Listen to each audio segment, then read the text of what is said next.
Halo teman-teman, apa kabar kalian semua?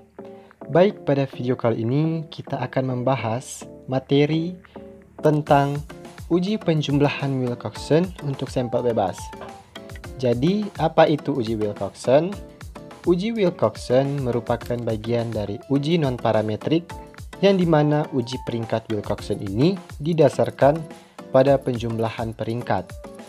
Nah, uji ini dikemukakan oleh kimiawan dan statistikawan asal Amerika Serikat Frank Wilcoxon pada tahun 1945.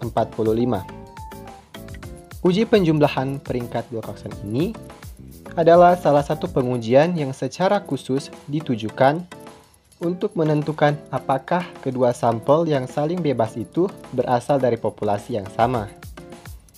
Kemudian, data di peringkat seolah-olah pengamatan merupakan bagian dari sampel tunggal.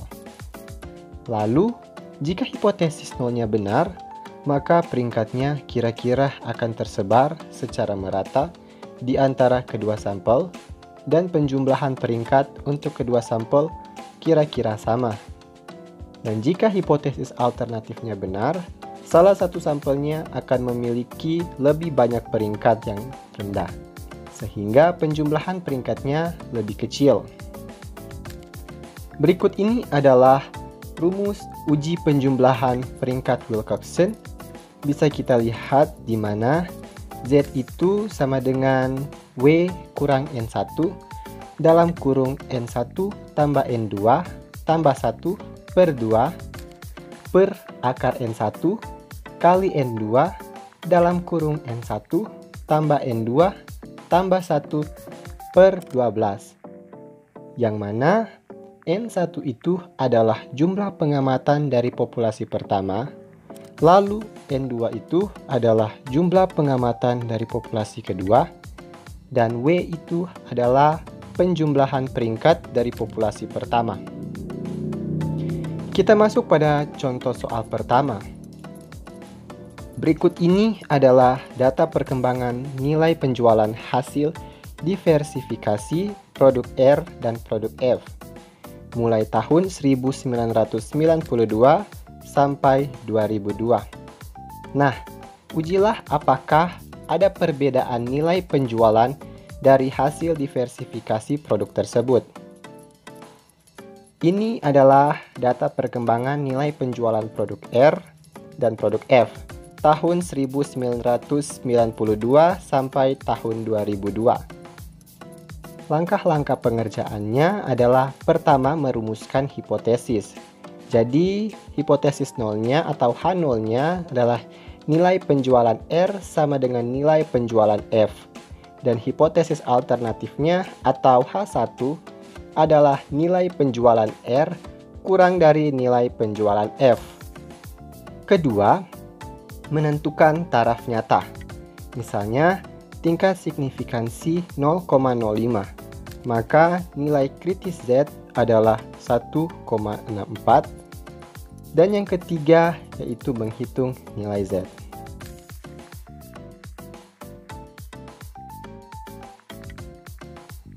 Ini adalah peringkat penjualan produk R dan produk F. Jadi untuk peringkatnya kita mulai dengan angka terkecil. Jadi angka terkecil di sini itu 1. Nah, kenapa peringkatnya 1,5? Karena angka satunya ada 2, jadi kita berikan dia peringkat 1 dan peringkat 2. Kemudian kita jumlahkan peringkat 1 dan peringkat 2 itu 3. Kemudian dibahagi dengan jumlah angka 1 yang ada. Jadi di sini angka satunya ada 2. Jadi 3 bahagi 2 itu 1,5. Kemudian angka 8 peringkatnya 3. Angka 9 peringkat 4. Kemudian angka 11 ada 2. Jadi peringkat 5 dan peringkat 6. Dijumlahkan jadi 11. Kemudian dibahagi dengan banyaknya 11 ini ada 2. Jadi 11 bahagi 2 itu 5,5. Kemudian peringkat 7 angka 14. Peringkat 8 itu angka 18. Kemudian peringkat 9 itu 19. Kemudian peringkat 10 itu 20. Peringkat 11 itu 25. Peringkat 12 kita berikan kepada nomor 27.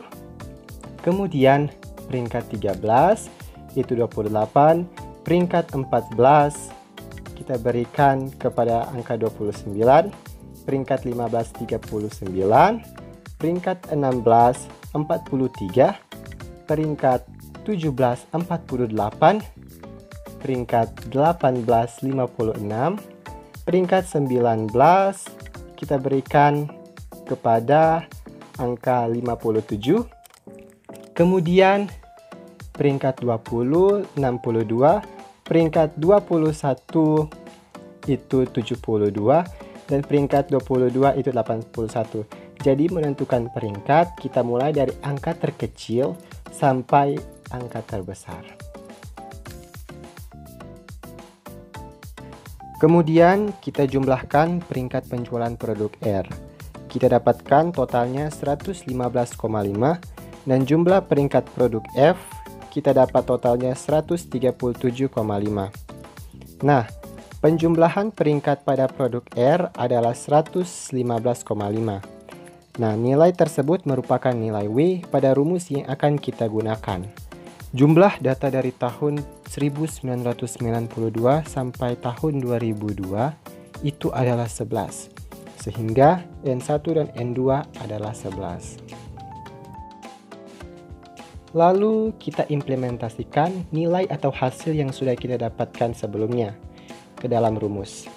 Jadi nilai W kita dapatkan 115,5 dikurangi dengan nilai 11 yaitu N1 dan N2.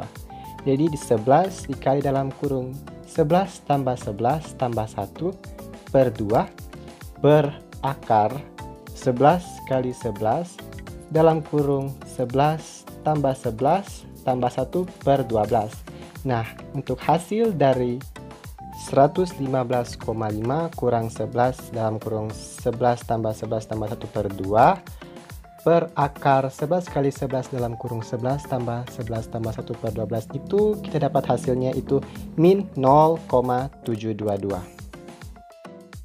Nah, karena itu nilai Z min 0,72 kurang dari atau lebih kecil dari nilai Z kritis 1,64, maka H0-nya diterima. Artinya, tidak cukup bukti untuk menolak H0, sehingga nilai penjualan hasil diversifikasi produk R sama dengan nilai penjualan hasil diversifikasi produk F. Kita masuk ke contoh soal berikutnya, yang dimana dalam contoh soal ini kita akan mengolah datanya dalam program SPSS. Seorang peneliti ingin meneliti apakah ada perbedaan prestasi belajar sebelum dan sesudah perlakuan pembelajaran IPS dengan model kontekstual. Peneliti tersebut memberikan pretest sebelum perlakuan pembelajaran IPS dengan model kontekstual dan memberikan posttest setelah perlakuan pembelajaran IPS dengan model kontekstual. Adapun data pretest dan posttest pada tabel berikut. Bantulah peneliti tersebut untuk menguji hipotesis penelitiannya dengan program SPSS. Dan ini adalah data atau hasil nilai pretest dan posttest IPS. Kita bisa lihat ada 15 dan jumlah datanya. Dan langkah-langkah uji Wilcoxon dengan SPSS yang pertama itu input data, kedua analisis, ketiga output SPSS.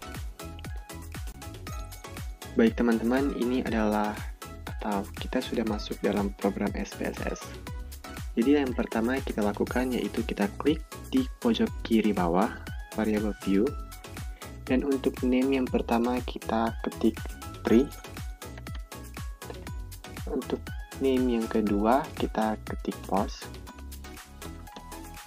Nah, untuk decimals kita ubah menjadi 0 karena data yang kita gunakan itu tidak menggunakan decimals.